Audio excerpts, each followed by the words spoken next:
अपने board exam की preparation के लिए तैयार हो, आपके साथ में ऐसे इम्पॉर्टेंट क्वेश्चन शेयर करने लगी हूँ कि अगर आपने इन सवाल की ना अच्छे से तैयारी कर ली तो इंशाल्लाह आपका पेपर बिल्कुल आसान हो जाएगा, बिल्कुल हलवा हो जाएगा। आप इजीली अपने पेपर को अटेम्प्ट करोगे और उसमें हाई परसेंटेज बनाओगे।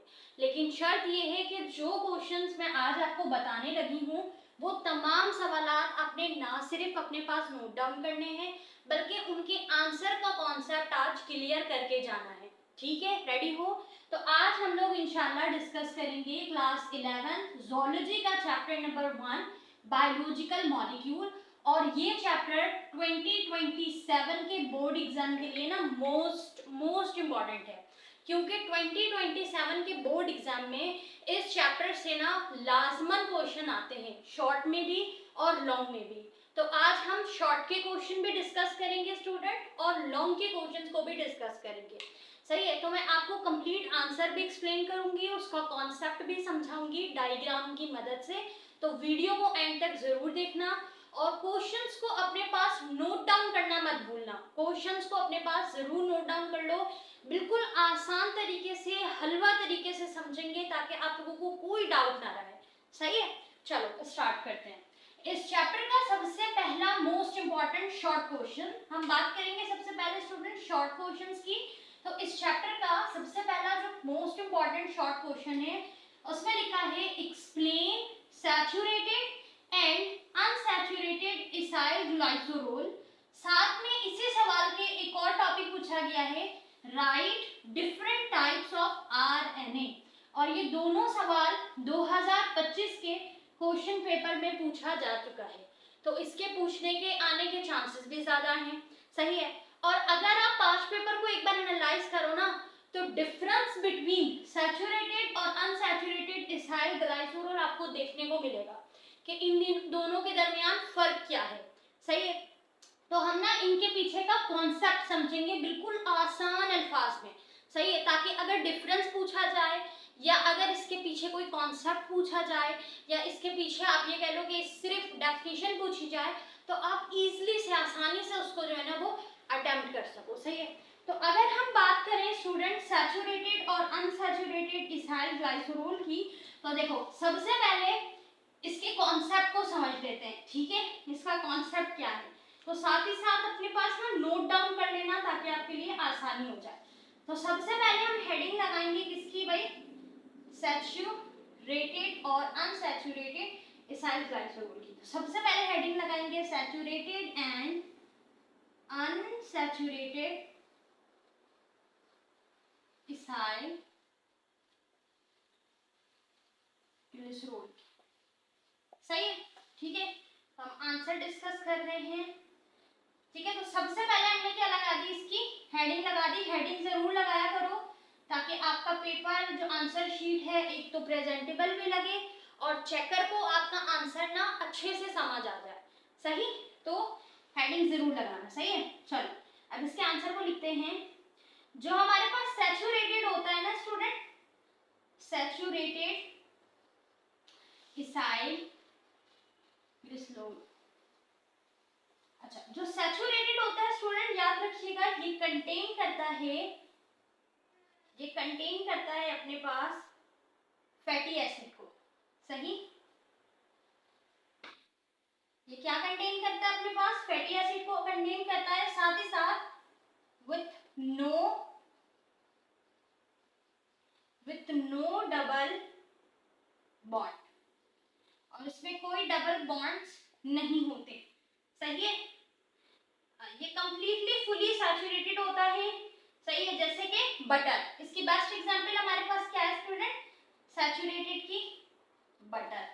सही है, इसकी एग्जांपल में आप लिख सकते हो बटर। अच्छा, अगर हम अनसैचुरेटेड की बात करें तो अनसैचुरेटेड कंटेन करता है अनसैचुरेटेड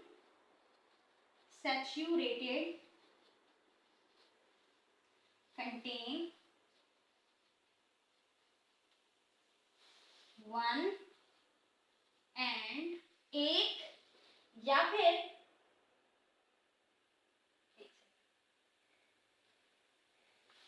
1 और एक या फिर मोर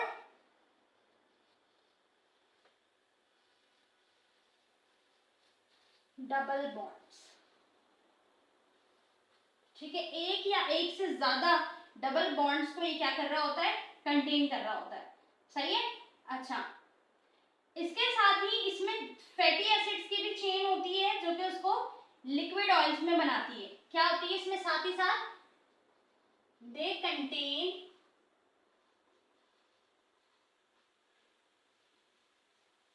फैटी एसिड्स।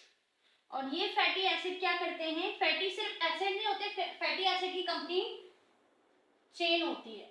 सही है, कंप्लीट चेन होती है जो इसको लिक्विड ऑयल में कन्वर्ट करती है। ठीक है, तो इसकी एग्जांपल में हम क्या लिखेंगे, वेजिटेबल ऑयल। सही है, बात क्लियर है। तो सवाल में पूछा गया था अनसैचुरेटेड और सैचुरेटेड इथाइल ग्लाइसरॉल को आपने एक्सप्लेन करना है। तो देखो, saturated and unsaturated ethyl glycerol की पहले हेडिंग आ गई। सैचुरेटेड इथाइल ग्लाइसरॉल कंटेन करता है फैटी एसिड को with no double bond. Fatty acid होता है, फैटी एसिड की चेन होगी, लेकिन याद रखना है कि इसमें कोई डबल बॉन्ड नहीं होगा।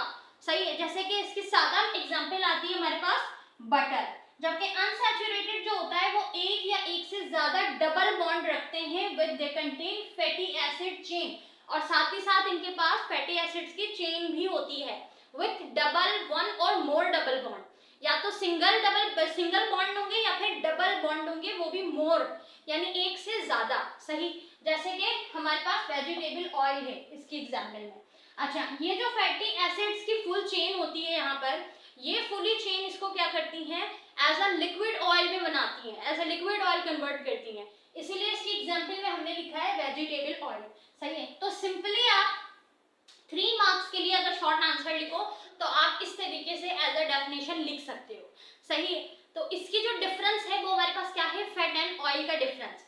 सैचुरेटेड और अनसैचुरेटेड में फर्क क्या है, फैट एंड ऑयल का, सिंपली। सही है, एक रूम टेम्परेचर में क्या होगा, सॉलिड होगा, एक रूम टेम्परेचर में भी लिक्विड होगा। सही है, इसके अलावा इसकी हीट कैपेसिटी में भी फर्क होगा। ठीक है, तो सैचुरेटेड में आप क्या लिखोगे कि जो हमारे पास सैचुरेटेड इथाइल ग्लाइसरॉल है, एक तो फैटी एसिड कंटेन करते हैं विद नो डबल बॉन्ड के बगैर, जबकि हमारे पास जो अनसैचुरेटेड है ये एक या एक से ज्यादा बॉन्ड कंटेन करते हैं with fully fatty acid chain. Fully fatty acid chain भी कंटेन करते हैं जो कि इसको वेजिटेबल ऑयल यानी लिक्विड ऑयल में बनाता है।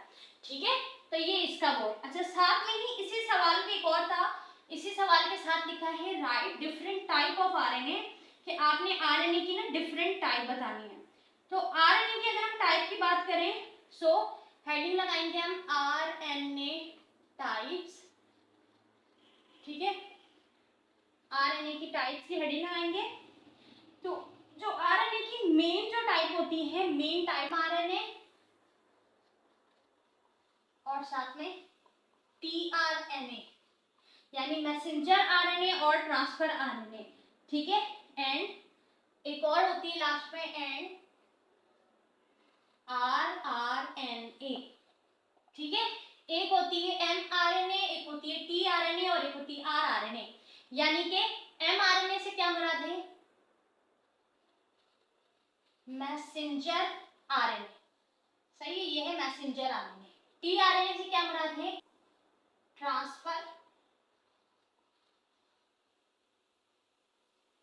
ठीक है, ट्रांसफर आरएनए। और आरएनए से क्या है,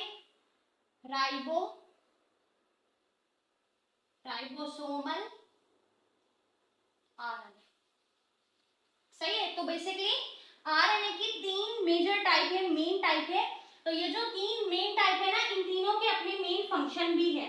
सही है, तो अगर हम इनके फंक्शन की बात करें तो एमआरएनए ये कैरी करता है जेनेटिक इंफॉर्मेशन को, टीआरएनए ट्रांसफर आरएनए क्या करता है, अमीनो एसिड को लेकर आएगा, और राइबोसोमल आरएनए प्रोटीन को बनाएगा। तो इसके नाम से ही समझ आ रहा है। सही है, ठीक है। तो सबसे पहले आरएनए क्या होता है, आरएनए को अगर हम देखें तो आरएनए का मतलब होता है राइबोन्यूक्लिक एसिड। सो आरएनए का अपना डिफरेंट फंक्शन होता है। आरएनए और डीएनए में फर्क किस चीज का होता है, मेजर फर्क होता है इसके जो आप ये कह लो नाइट्रोजियस बेस है उसका। आरएनए में जो होता है वो बेसिकली यूरासिल होता है। सही, आरएनए की नाइट्रोजियस बेस में यूरासिल होता है, जबकि डीएनए में क्या होता है, थाइमीन होता है। सही है, डीएनए का काम होता है बेसिकली जेनेटिक इंफॉर्मेशन को स्टोर करना, सही है। लेकिन आरएनए बेसिकली डिफरेंट फंक्शन में वर्क देता है, स्पेशल जब किसी चीज को सिंथेसिस करना हो, ठीक है, तो या हमारे पास जितने भी बायोमोलिक्यूल्स हैं उनको भेजना हो आगे, तो आरएनए अपना वर्क करते हैं। आरएनए की टाइप में बेसिकली 3 मेन टाइप आती है, एमआरएनए, टीआरएनए और आरआरएनए। एमआरएनए मैसेंजर आरएनए है जो जेनेटिक इंफॉर्मेशन को अपने पास रखेगा और फिर आगे वर्क करेगा, भेजेगा। टीआरएनए क्या करते हैं, उस मैसेज को आगे मजीद लेकर जाएंगे, जेनेटिक इंफॉर्मेशन स्टोर करेगा, एमआरएनए ट्रांसफर करेगा टीआरएनए, और राइबोसोमल आरएनए बेसिकली सिंथेसिस करेगा। सही है, जेनेटिक इंफॉर्मेशन को लेकर आने वाला एमआरएनए, मैसेंजर आरएनए, यानी जैसे मैसेज ट्रांसफर होता है, मैसेज आता है, तो मैसेंजर आरएनए इंफॉर्मेशंस को लेकर आएंगे। ट्रांसफर आरएनए, टीआरएनए क्या करेंगे, ये अमीनो एसिड को ट्रांसफर करेंगे। और आरआरएनए यानी राइबोसोमल आरएनए, राइबोसोम से क्या मुराद है कि जो प्रोटीन फैक्ट्री है, यानी जहां पर प्रोटीन सिंथेसिस होगी, बनेगी। सही है, तो ये मेन टाइप है आरएनए की। सही। अच्छा, दूसरा हमारे पास जो शॉर्ट क्वेश्चन है उसमें क्या पूछा गया है, दूसरे शॉर्ट क्वेश्चन में पूछा गया है why are monosaccharides sweet whereas polysaccharides are not. Monosaccharides मीठा होता है, क्यों, जबकि हमारे पास पॉलीसैकेराइड्स मीठा नहीं होता। सही, इसका रीजन पूछा गया, ये रीजनिंग क्वेश्चन है। सही है, इसमें WH क्वेश्चन है, रीजन पूछा गया। सो मोनोसैकेराइड की अगर हम बात करेंगे तो मोनोसैकेराइड का मतलब होता है सिंपल शुगर, जो सिर्फ एक कार्बन से मिलके बना है, सिंपल शुगर है, वो मीठा होता है, लेकिन पॉलीसैकेराइड्स नहीं होता। मोनोसैकेराइड्स में हमारे पास जो है ना, सिंपल शुगर क्या होता है, ग्लूकोज। सही है, पॉलीसैकेराइड जो बाकी शुगर से, यानी बहुत ज्यादा, एक से ज्यादा शुगर से मिलके बना है, एक से ज्यादा कार्बन से मिलके बना है, वो क्यों नहीं होता मीठा। ये सवाल 2022 में पूछा गया था, और आई गेस ये सवाल 2024 में भी पूछा गया है। सही है। अच्छा, अगर हम इसके आंसर को डिस्कस करें, रीजनिंग क्वेश्चन है, तो आपको पता है कि जूलॉजी के पेपर में रीजनिंग नॉन रीजनिंग सेपरेट करके आता है, तो आपको रीजनिंग की भी अच्छी खासी तैयारी रखनी है, नॉन रीजनिंग की भी। सही है, तो अगर हम रीजनिंग में इसका आंसर देखें तो सबसे पहले तो हम हेडिंग लगाएंगे मोनोसैकेराइड, ठीक है, are sweet. Headings reasoning question में तो जरूर लगाना, मोनोसैकेराइड्स आर स्वीट व्हाइल, जबकि जो पॉलीसैकेराइड है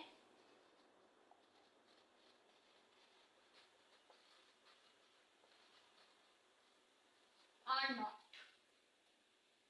ठीक है, तो ये हेडिंग हमने बनाई है, मोनोसैकेराइड स्वीट है जबकि पॉलीसैकेराइड स्वीट नहीं होते हैं। ठीक है, ये हमारे पास आंसर है। तो इसको हम किस तरह लिखेंगे, रीजन क्या है, सबसे पहला मोनोसैकेराइड जो होता है स्टूडेंट, मोनोसैकेराइड ये बेसिकली क्या करते हैं, ये स्वीट होते हैं बिकॉज आर स्वीट बिकॉज, क्योंकि दे आर स्मॉल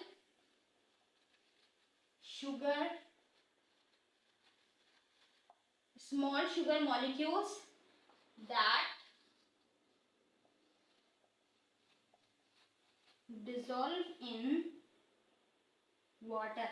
तो सबसे मेन रीजन है इसका ज्यादा स्वीट होने का, वो यही है कि एक तो ये साइज में छोटे होते हैं, जिसकी वजह से जो हमारे टेस्ट रिसेप्टर्स होते हैं ना, उसके साथ क्या हो जाते हैं, टेस्ट रिसेप्टर्स के साथ बेंड हो जाते हैं ऑन द टंग, जबान में, इसीलिए इसकी मिठास हमें ज्यादा महसूस होती है एज कम्पेयर टू पॉलीसैकेराइड। तो मोनोसैकेराइड जो होते हैं बिकॉज ज्यादा स्वीट होते हैं, क्योंकि ये स्मॉल होते हैं, छोटे छोटे शुगर के मॉलिक्यूल्स होते हैं जो कि जल्दी ही डिसॉल्व हो जाते हैं, एक तो वाटर में, और दूसरा ये हमारे टेस्ट रिसेप्टर्स के साथ हमारी जबान में जो टेस्ट रिसेप्टर्स हैं, जो टेस्ट को महसूस करते हैं कि जैसे ये बीटर है, कड़वा है, या ये टेस्ट लेस है, या जो है ना ये सॉल्टी है, नमकीन है, या ये ज्यादा स्वीट है, तो हमारे टंग में डिफरेंट टाइप के टेस्ट रिसेप्टर्स हैं। तो जो मोनोसैकेराइड है, चूंकि वो सिंपल शुगर है, छोटा शुगर का मॉलिक्यूल है, तो वो एक तो वाटर में जल्दी डिसॉल्व होता है, जो हमारे टंग में टेस्ट रिसेप्टर्स है उनके साथ जल्दी बेंड हो जाता है, सही, जल्दी घुल जाता है, इसी वजह कर ये ज्यादा स्वीट होता है। इसके अलावा और भी रीजन है, जैसे दे क्विकली स्टिमुलेट स्वीट टेस्ट, जल्द ही स्वीट टेस्ट के साथ एक्यूमुलेट हो जाता है, they are do not they are not sweet because they are not easily soluble. और अगर हम बात करें कि पॉलीसेक्राइड्स क्यों नहीं मीठे होते हैं, तो हम यहाँ पर इस तरह लिख सकते हैं, polysaccharides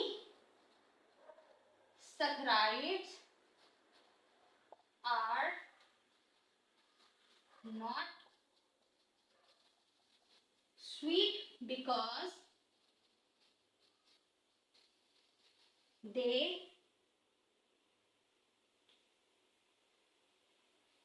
are not easily soluble, taste receptors are properly fit नहीं होते, तो ये रीजन है। तो सवाल में पूछा गया था कि क्यों मोनोसेक्राइड ज्यादा स्वीट होते हैं जबकि पॉलीसेक्राइड्स ज्यादा स्वीट नहीं होते। तो देखो, मोनोसेक्राइड भी एक कार्बोहाइड्रेट है और पॉलीसेक्राइड भी एक कार्बोहाइड्रेट है, लेकिन कुछ कार्बोहाइड्रेट ऐसे होते हैं जो ज्यादा स्वीट होते हैं, कुछ ऐसे होते हैं जो कि ज्यादा स्वीट नहीं होते। तो अगर हम बात करें मोनोसेक्राइड की और पॉलीसेक्राइड की, तो मोनोसेक्राइड ज्यादा स्वीट है as compare to the polysaccharide. तो सवाल में यही पूछा गया था कि क्यों मोनोसेक्राइड ज्यादा मीठे हैं। तो देखो, मोनोसेक्राइड से अगर हम स्ट्रक्चर को समझें तो मोनो का मतलब होता है वन, यानी मोनोसेक्राइड सिर्फ एक कार्बन से, यानी एक शुगर का मॉलिक्यूल है, सिंगल शुगर के मॉलिक्यूल है, सबसे छोटा, स्मॉल। तो चूंकि ये सबसे छोटा है, सिंगल है और सिंपल शुगर है, तो ये जल्दी क्या करता है, डिसॉल्व हो जाता है। सही है, एक तो ये जल्दी डिसॉल्व हो जाता है, सॉल्युबल होता है, और दूसरा जो हमारे टंग में, हमारी जबान में डिफरेंट रिसेप्टर्स मौजूद हैं, टेस्ट रिसेप्टर्स, जो कि टेस्ट को डिटेक्ट करते हैं, तो उन रिसेप्टर्स के साथ स्मॉल मॉलिक्यूल, छोटा शुगर का मॉलिक्यूल, कार्बोहाइड्रेट का मॉलिक्यूल बेंड हो जाता है, इसलिए हमें ज्यादा मिठास महसूस होती है, हमारे टंग को ज्यादा मिठास इस वजह से महसूस होती है। जबकि पॉलीसेक्राइड्स की बात करें तो पॉली का मतलब होता है एक से ज्यादा, यानी कि यहाँ पे सिर्फ एक शुगर नहीं होता, बल्कि डिफरेंट आप ये कह लो कि बहुत सारे शुगर्स मिलके शुगर बनाते हैं, उसको हम कहते हैं पॉलीसेक्राइड, यानी बहुत सारे कार्बन। सही है, तो ये जो पॉलीसेक्राइड है स्टूडेंट, ये पॉलीसेक्राइड सबसे पहला सॉल्युबल नहीं होता वाटर में, और दूसरा ये हमारे जो रिसेप्टर्स हैं, टेस्ट रिसेप्टर्स, टंग रिसेप्टर्स, उनके साथ प्रॉपरली फिट नहीं होता, इसलिए हमें ज्यादा मिठास महसूस नहीं होती। सही है, तो ये है बेसिकली मोनोसेक्राइड और पॉलीसेक्राइड। अच्छा, जैसे शुगर हमारी सेहत के लिए ज्यादा, एक्सेस अमाउंट ऑफ शुगर नुकसानदा है, ब्लड शुगर लेवल हाई हो जाता है, तो वो मोनोसेक्राइड से भी होगा, पॉली से भी होगा। सही है, अगर हम एक्सेस अमाउंट में ज्यादा शुगर का इंटेक करेंगे तो ऑफ कोर्स शुगर लेवल तो हाई हो जाएगा, लेकिन यहाँ पर बात की जा रही है सिर्फ टेस्ट की, मिठास की, कि मोनोसेक्राइड की मिठास ज्यादा है जबकि पॉलीसेक्राइड ज्यादा मीठे नहीं होते हैं। तो उसका रीजन ये है कि मोनोसेक्राइड एक तो डिसॉल्व जल्दी होते हैं, सॉल्युबल होते हैं, पॉलीसेक्राइड सॉल्युबल नहीं होते वाटर में। मोनोसेक्राइड जो होते हैं बेसिकली ये क्या करते हैं स्टूडेंट, हमारे रिसेप्टर्स के साथ, टेस्ट रिसेप्टर्स के साथ बेंड हो जाते हैं, जुड़ जाते हैं। सही है, इसलिए हमें ज्यादा टेस्ट आता है, और पॉलीसेक्राइड जो होते हैं ये प्रॉपर्ली फिट नहीं हो पाते। सही है, तो ये था हमारे पास एक सवाल जो कि 2022 में आया था, रीजनिंग क्वेश्चन। ये सवाल था सैचुरेटेड और अनसैचुरेटेड के ऊपर, साथ ही साथ हमने डिस्कस किया टाइप ऑफ आरएनए को। तो 3 टाइप होती है, एमआरएनए, टीआरएनए और आरआरएनए। सही है, तो ये था 2 शॉर्ट क्वेश्चन, मजीद 2 शॉर्ट क्वेश्चन है, उनको डिस्कस करते हैं। नाउ स्टूडेंट, अब हम डिस्कस करते हैं अपने चैप्टर नंबर 1 बायोलॉजिकल मॉलिक्यूल के शॉर्ट क्वेश्चन नंबर 3 और शॉर्ट क्वेश्चन नंबर 4 को। ये दोनों सवाल भी बहुत ज़्यादा इंपॉर्टेंट हैं, बहुत ज़्यादा पेपर में पूछा जा चुका है और इनके पेपर में आने के चांसेस ज़्यादा हैं। तो अगर हम देखें क्वेश्चन नंबर 3 को, तो क्वेश्चन नंबर 3 में लिखा है why does fat provide more energy than carbohydrate. Again WH question यानी रीजनिंग क्वेश्चन, कि क्यों फैट ज्यादा एनर्जी फराहम करता है देन कार्बोहाइड्रेट, कार्बोहाइड्रेट के बनिस्बत। कार्बोहाइड्रेट क्या होता है, शुगर, सिंपल शुगर, जबकि फैट हमारे पास क्या होता है, लिपिड। सही है, लिपिड होता है ना, तो फैट ज्यादा एनर्जी फराहम करता है, जबकि कार्बोहाइड्रेट, शुगर तो कार्बोहाइड्रेट है, यानी जो कार्बोहाइड्रेट शुगर तो वो है, तो कार्बोहाइड्रेट क्यों नहीं प्रोवाइड करता, रीजन क्या है। इसी के साथ एक और सवाल लिखा है why artificial sweetener not harmful to diabetic patient, कि आर्टिफिशियल स्वीटनर क्यों हार्मफुल नहीं होता डायबिटिक पेशेंट के लिए। सही है। डायबिटिक पेशेंट कौन होते हैं स्टूडेंट? जिनको शुगर होती है, जो शुगर के मरीज होते हैं, जो ज्यादा शुगर मीठा नहीं ले सकते, लेकिन अगर हम उनको आर्टिफिशियल स्वीटनर दें तो वो उनकी बॉडी के लिए हार्मफुल नहीं होता। अब आर्टिफिशियल स्वीटनर होता क्या है? आर्टिफिशियल स्वीटनर एक ऐसा स्वीटनर है जो खाने में सिर्फ मिठास पैदा करता है, सही है, जबकि कोई मेटाबॉलिज्म नहीं करता। तो सवाल है यहाँ पे कि क्यों आर्टिफिशियल स्वीटनर हार्मफुल, नुकसानदार नहीं होता डायबिटिक पेशेंट के लिए, सही है। तो एक ही सवाल में दो टॉपिक पूछे गए हैं और दोनों रीजनिंग क्वेश्चन है, और ये सवाल ज्यादातर बोर्ड एग्जाम में अलग अलग आता है, सेपरेट आता है, सही है। तो इन दोनों के आंसर को समझते हैं, सही है। सबसे पहले अगर हम बात करें फैट की कि फैट ज्यादा एनर्जी कैसे फराहम करता है कार्बोहाइड्रेट की बनिस्बत, तो इसका आंसर इस तरह होगा। आंसर, अच्छा मैं लिख देती हूँ आंसर 1, क्योंकि इस क्वेश्चन में तो दो सवाल है। तो आंसर 1 है हमारे पास, fat provide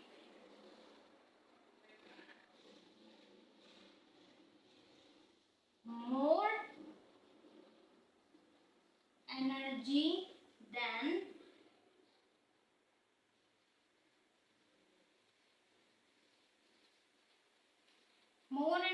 than carbohydrate, because अब रीजन बताना है कि क्यों, बिकॉज क्योंकि दे आर मोर, ये क्या होते हैं, ज्यादा रिड्यूस मॉलिक्यूल होते हैं। अब रिड्यूस मॉलिक्यूल से क्या मुराद ये भी हम समझेंगे। Reduce molecules and contain more carbon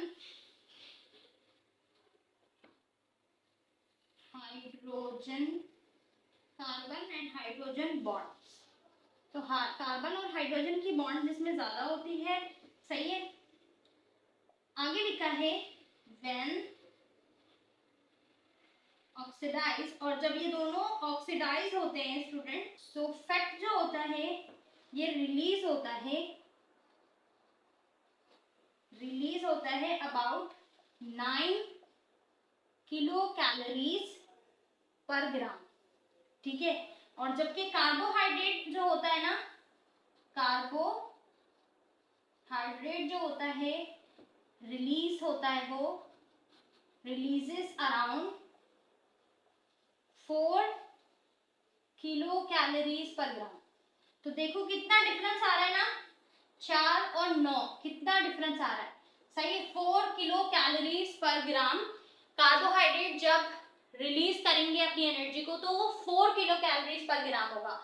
जबकि कार्बोहाइड्रेट के बनिस्बत अगर हम फैट को देखें तो फैट 9 किलो कैलोरीज पर ग्राम जब वो ऑक्सीडाइज होता है तो वो देता है। तो इसका रीजन क्या है कि एक तो इसमें हाइड्रोजन और कार्बन की जो एप्लीकेबल बॉन्ड्स है वो ज्यादा होते हैं, और दूसरा ये रिड्यूस मॉलिक्यूल है, यानी इसके स्ट्रक्चर में भी अगर आप देखो तो बॉन्ड की, कार्बन हाइड्रोजन की बॉन्ड ज्यादा है तो रिड्यूस स्ट्रक्चर बन रहा है, इस वजह का, सही है। तो इसीलिए हमारे पास फैट ज्यादा एनर्जी फराहम करता है। और अगर हम इसे सादा आसान अल्फाज में समझें तो फैट स्टोर हो जाता है, जबकि हम कार्बोहाइड्रेट की एनर्जी को यूटिलाइज कर लेते हैं। फैट हमें लॉन्ग टर्म एनर्जी फराहम करता है, सही है। तो इसलिए fat provide more energy than carbohydrate, simple इसमें लॉजिक था।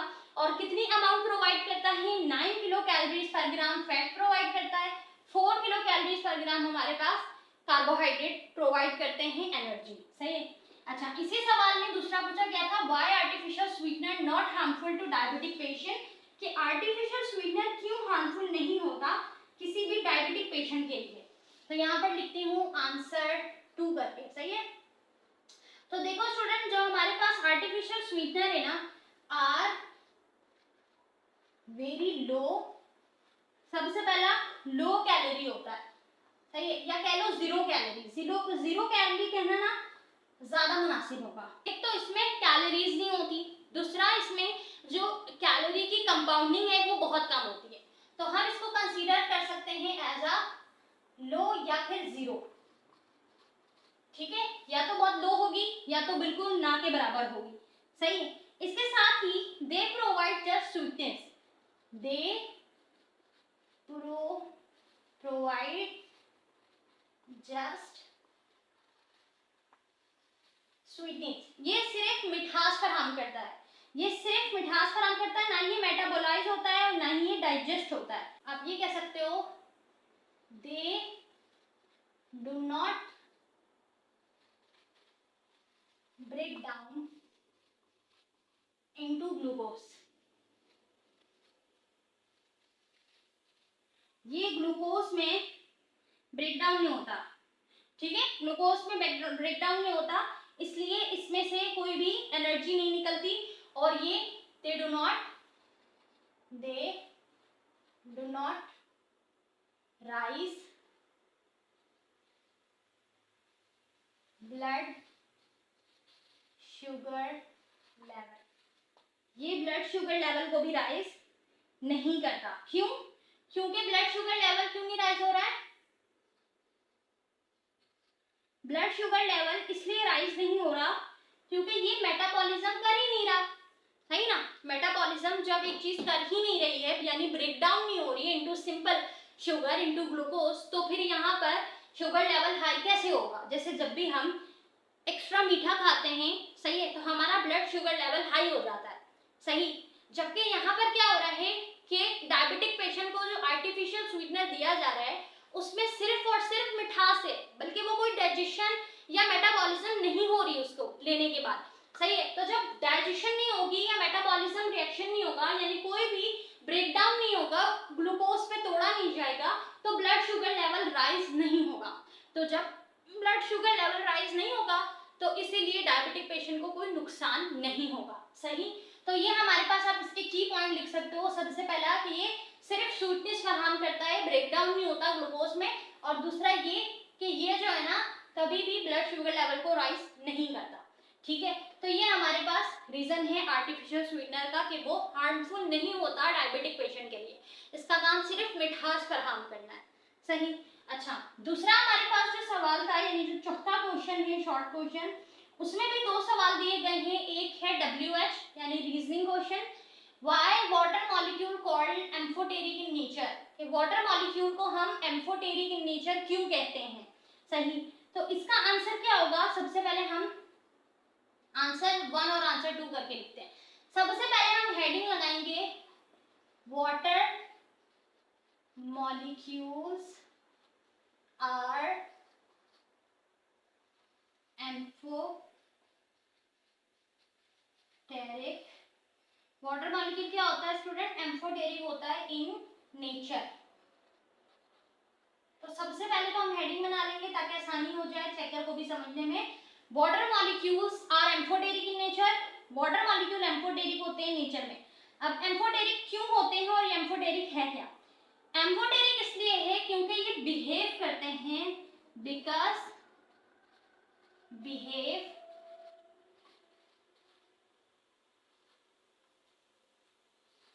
एज अ, ये बिहेव करते हैं as a acidic and as a basic. Basic से मुराद है एज अ बेस, एसिड भी और बेस भी, depending on the situation.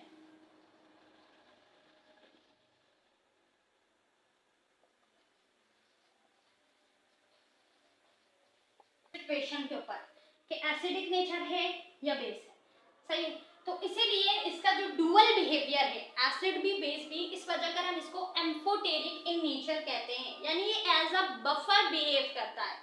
Acidic भी और बेस भी डिपेंड करता है सिचुएशन में, इसीलिए हम इसको क्या कह रहे होते हैं? बेसिकली एम्फोटेरिक इन नेचर कहते हैं। नाउ स्टूडेंट, इसके साथ ही पूछा गया है right a note on condensation, यानी आपने कंडेंसेशन डिफाइन करना है कि कंडेंसेशन है क्या। तो अगर हम कंडेंसेशन को आसान तरीके से समझें, so the condensation, the process in which joining two monomers by removing H2O water molecule is called condensation or dehydration synthesis। देखो, कंडेंसेशन ना एक ऐसा प्रोसेस है जिसमें दो मोनोमर्स आपस में ज्वाइन होते हैं और एक वाटर मॉलिक्यूल रिलीज होता है, रिमूव होता है, और बेसिकली एक नया आप ये कह लो पॉलीमर बनता है। तो इस प्रोसेस को हम कहते हैं कंडेंसेशन। इस प्रोसेस को ना सिर्फ कंडेंसेशन बल्कि डिहाइड्रेशन डिहाइड्रेशन सिंथेसिस भी कहा जाता है। देखो, डिहाइड्रेशन हम कब कहते हैं स्टूडेंट? डिहाइड्रेशन हम तब कहते हैं जब पानी की कमी होती है, सही है। तो यहाँ पर एक वाटर मॉलिक्यूल चूंकि रिमूव हो रहा है, इसलिए इस प्रोसेस को कंडेंसेशन के साथ साथ डिहाइड्रेशन सिंथेसिस भी कहा जाता है। अच्छा, एक और साथ में चीज, कंडेंसेशन को एक ऐसा प्रोसेस भी कहते हैं जिसमें बेसिकली हमारे पास जो वाटर मॉलिक्यूल है ना, वो क्या होता है, एवापोरेट हो जाता है और वेपर्स की फॉर्म में बेसिकली जाहिर होता है, ठीक है।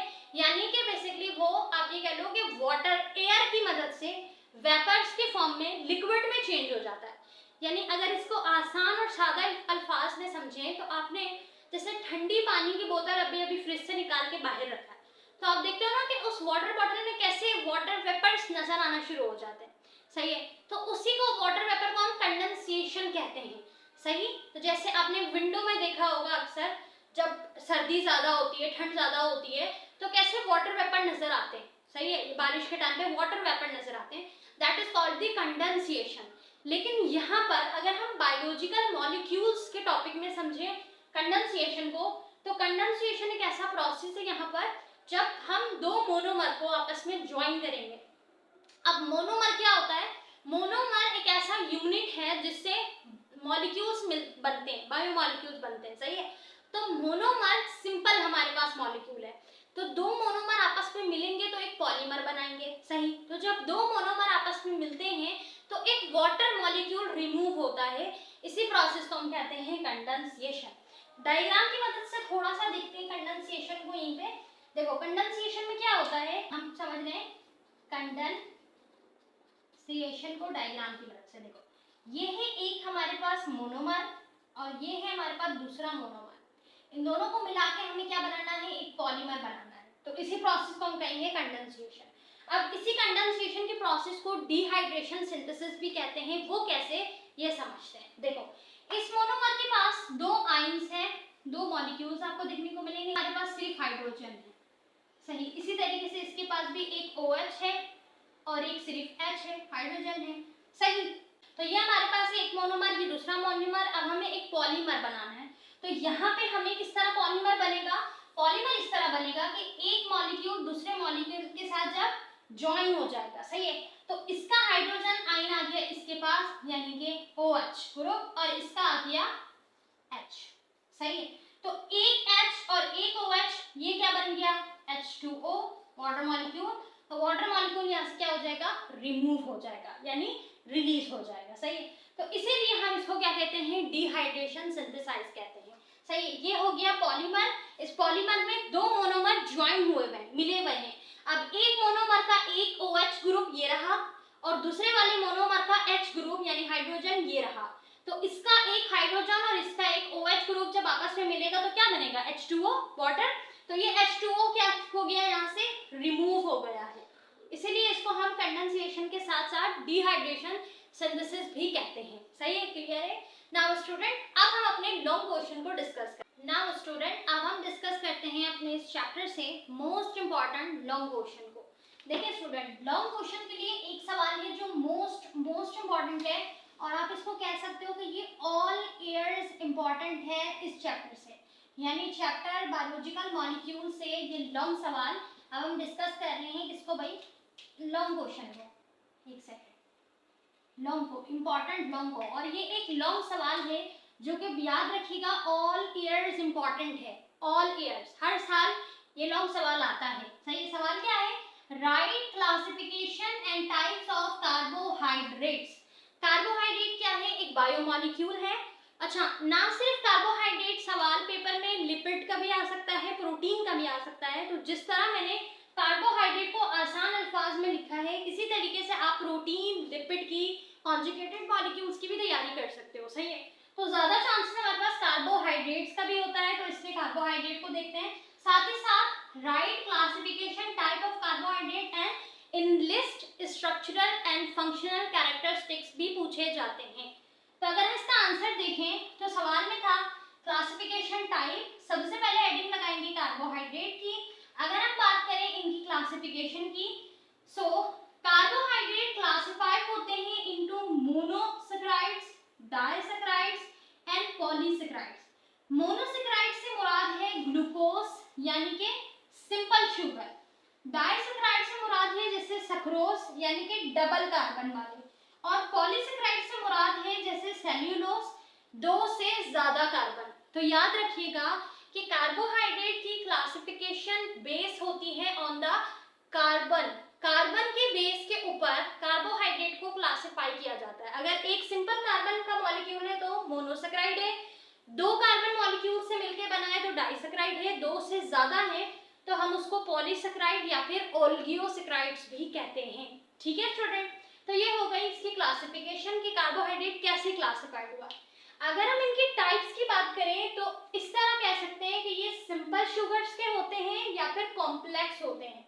सिंपल में आ जाता है मोनो और डाई, यानी कि आप कह लो कि एक कार्बन, ठीक है, या फिर हमारे पास डबल कार्बन, सही है, यानी कि एक से ज्यादा कार्बन। ठीक है, दूसरा है कॉम्प्लेक्स शुगर। कॉम्प्लेक्स शुगर से मुराद है सिंपली पोली, यानी कि आप कह लो कि मोर देन